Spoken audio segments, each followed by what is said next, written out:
सती के देह त्याग के पश्चात जब महादेव तप में लीन हो गए और सृष्टि अपने संतुलन को पुनः प्राप्त करने का प्रयास करने लगी, तब देवताओं के समक्ष एक नई चिंता उत्पन्न हुई। शक्ति के बिना शिव का वैराग्य स्थिर हो चुका था और शिव के बिना सृष्टि का संचालन अधूरा था। ब्रह्मा, विष्णु और अन्य देवगण ये भली भांति जानते थे कि जब तक शक्ति पुनः अवतरित होकर शिव से एक नहीं होती, तब तक सृष्टि की पूर्णता संभव नहीं है। इसी समय तारकासुर नामक असुर का प्रभाव बढ़ने लगा। तारकासुर ने कठोर तप करके ब्रह्मा से वरदान प्राप्त किया था कि उसका वध केवल शिव के पुत्र द्वारा ही संभव होगा।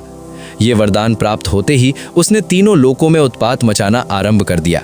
देवता उससे पराजित होने लगे, यज्ञ बाधित होने लगे और धर्म की मर्यादा डगमगाने लगी।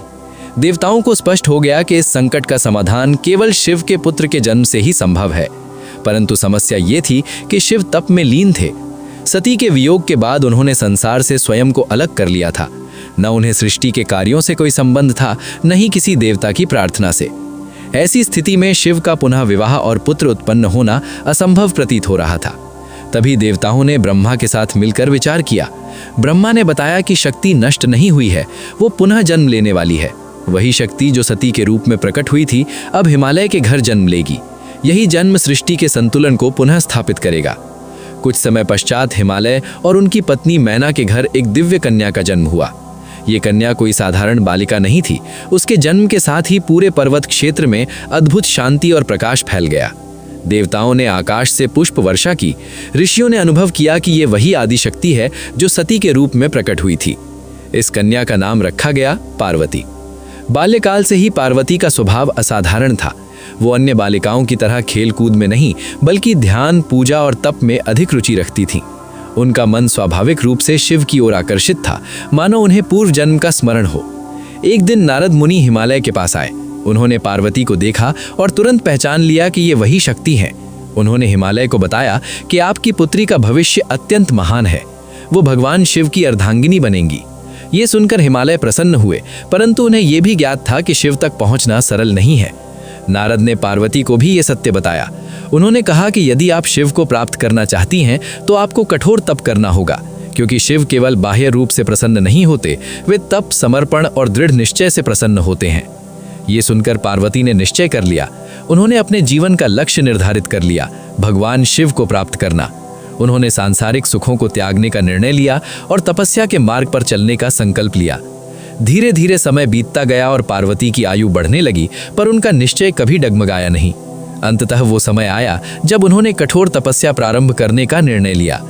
यहीं से प्रारंभ होती है पार्वती की वो तपस्या जिसने स्वयं महादेव के वैराग्य को भी प्रभावित किया। जब पार्वती ने अपने जीवन का लक्ष्य भगवान शिव को प्राप्त करना निश्चित कर लिया, तब उन्होंने ये भली भांति समझ लिया कि ये मार्ग सरल नहीं है। शिव कोई साधारण देव नहीं है, वे योगियों के भी योगी हैं, तपस्वियों के भी तपस्वी हैं।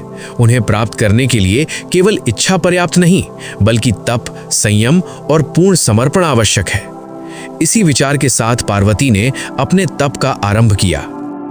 प्रारंभ में उन्होंने अपने पिता हिमालय के आश्रय में ही नियम पूर्वक पूजा और ध्यान करना शुरू किया। वे प्रातःकाल स्नान करके शिव का ध्यान करती, उनके नाम का जप करती और दिन भर अपने मन को एकाग्र रखती। धीरे धीरे उन्होंने भोजन को सीमित करना प्रारंभ किया। पहले फलाहार, फिर केवल कंदमूल और कुछ समय पश्चात केवल जल पर ही स्थित रहने लगी। समय के साथ उनकी तपस्या और भी कठोर होती गई। उन्होंने एक स्थान पर स्थिर होकर ध्यान करना प्रारंभ किया। पर्वतों की शीतल वायु, कठोर वातावरण और एकांत, इन सब ने उनके तप को और भी गहन बना दिया। ऋषि मुनि उनके इस तप को देखकर आश्चर्य करते थे। एक राजकुमारी होकर भी उन्होंने किसी प्रकार का सुख स्वीकार नहीं किया। हिमालय और माता मैना को ये देखकर चिंता होने लगी। उन्होंने पार्वती को समझाने का प्रयास किया कि ये मार्ग अत्यंत कठिन है।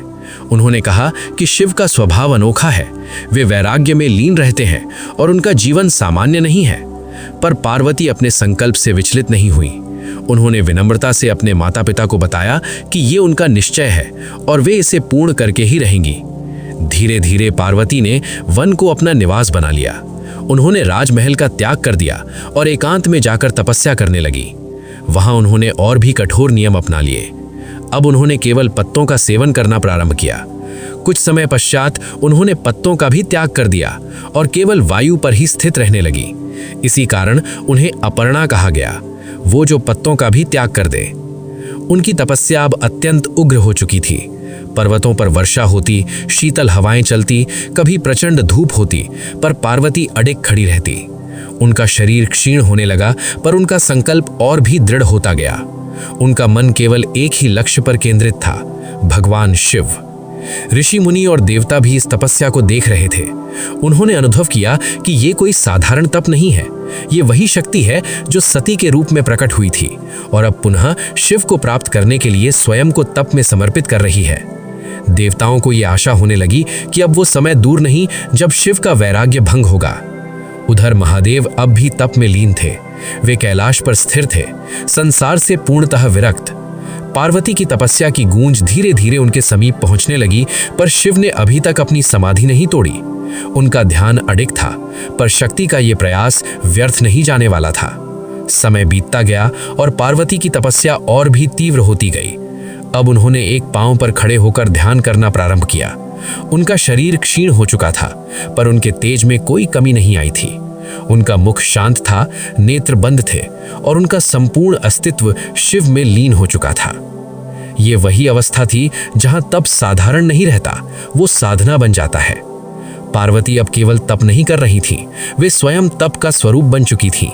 उनका प्रत्येक श्वास शिव के नाम से जुड़ा था। ये तप केवल शिव को पाने का प्रयास नहीं था, ये शक्ति और शिव के पुनर्मिलन की प्रक्रिया थी। देवताओं ने पुनः एकत्र होकर विचार किया। उन्होंने अनुभव किया कि पार्वती का ये प्रयास अब अपने चरम पर पहुंच रहा है। सृष्टि के संतुलन के लिए यह आवश्यक था कि शिव इस तपस्या को स्वीकार करें, परंतु शिव की समाधि अभी भी अटूट थी। यहीं से आगे वो प्रसंग आरंभ होता है जहां देवताओं को एक विशेष उपाय करना पड़ता है ताकि महादेव की समाधि भंग हो और पार्वती की तपस्या सफल हो सके।